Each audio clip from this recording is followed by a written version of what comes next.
What's up, guys? Stephen Bogren here from Pro Physique. Today what I want to talk about is making it a lifestyle.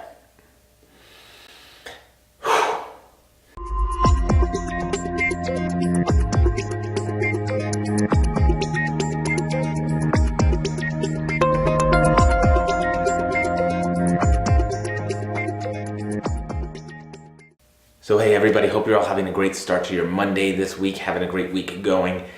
Everything's just going well so far. But let's talk about it. Let's talk about making it a lifestyle. Making what a lifestyle, Stephen? Well, that's a great question too. Let me answer to that for you.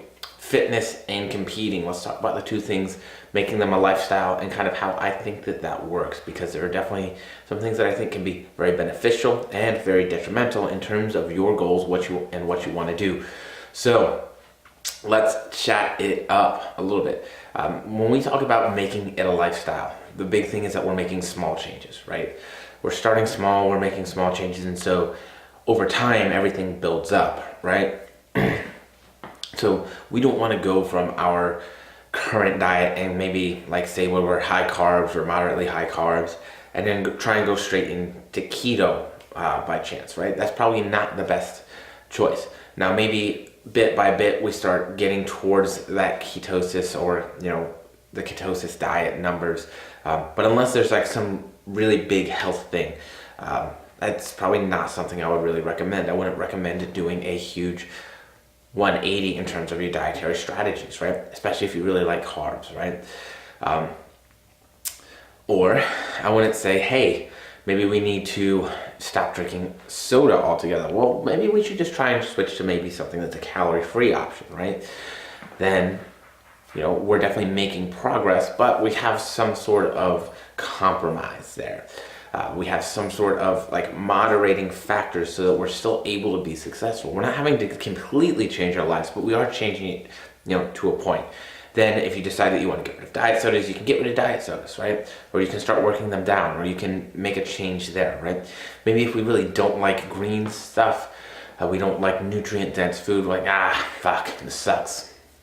Well, why don't we try working in a little bit here? Make sure we have some at said meal number one. And then as we start getting used to it and things get a little bit better and it's not such a big deal for us to include those more nutrient-dense options, maybe then we meal two, right? And then we just sort of start getting used to it. We become habitual. We are humans, very much so creatures of habit. So the things that we're used to, they tend not to really bother us the same amount. So it's important that we are, at least introducing new habits, right? And when we're introducing new habits, a lot of times it's hard to break an old habit, right?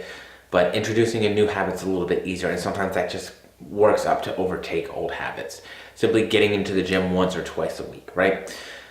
I'm going to make it a priority. I'm going to get into the gym once or twice a week. Then when you start getting a little bit better at movement patterns and you're getting stronger, you're starting to have a little bit more energy, now you're a little bit more motivated, now you can add a third day a week. But if you go immediately to 3 days a week or 4 days a week or however many from doing nothing, you might end up being a little bit too fatigued and not recovering well. You just want to work your way into it nice and slow and steady.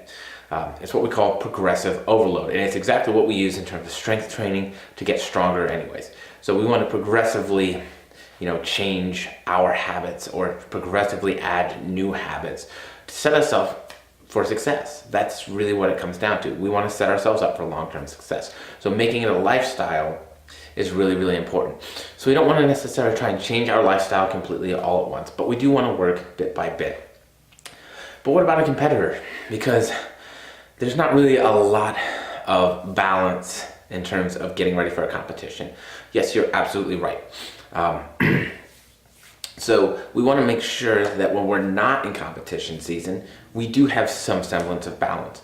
Now remember, competing and being a competitive bodybuilder and physique athlete, it's still not really like the most balanced thing ever.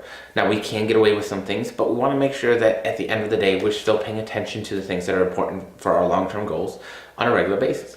Things like protein intake, energy balance, right? Progressive overload, that's another one. We want to make sure that we're training well, staying healthy. Those are things that we want to make sure that we have intact and in place so that we can, in fact, make progress, and that next time that we diet down, we didn't take our whole off season and waste it. One of the things that I see a lot of is it's a little bit of YOLO, and like, hey, I went so hard during prep in my dieting phase, I want to go, YOLO and hard in my off-season phase, right? I want to enjoy meals out. I want to go out drinking, and I want to party and go out with friends. And there's nothing wrong with those things, right? That's normal human societal behavior. That's what we do, right?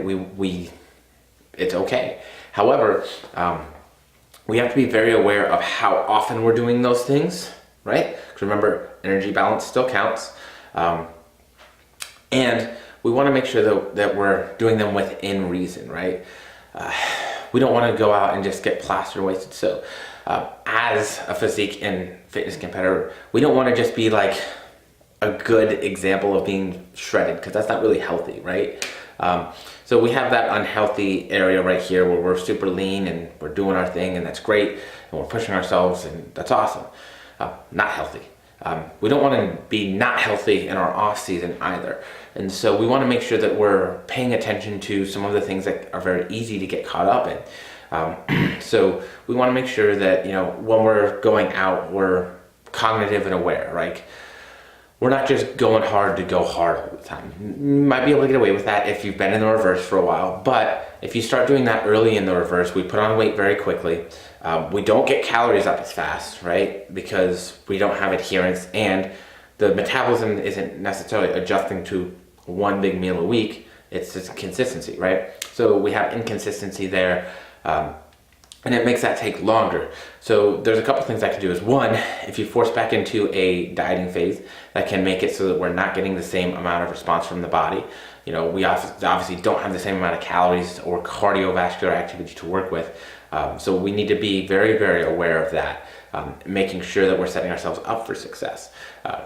Not that we can't still get stage lean, but the level of aggression of the approach is probably going to have to be higher.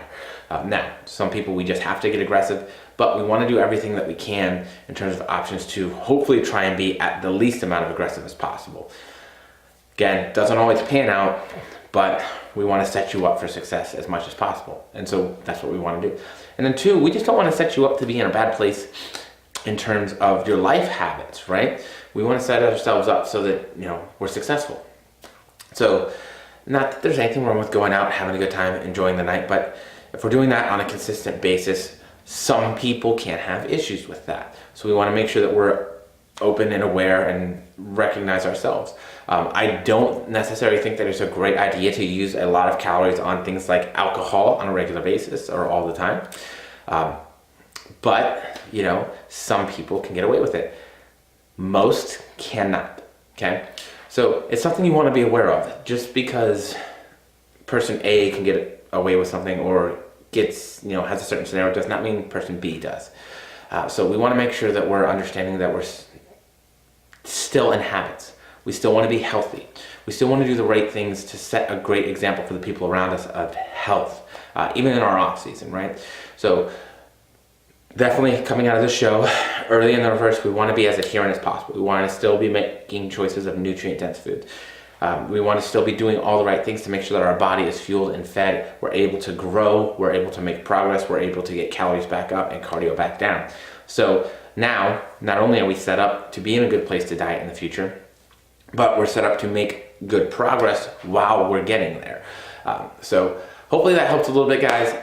Just talk a little bit about lifestyle stuff today. Leave it there. Have a great week, guys.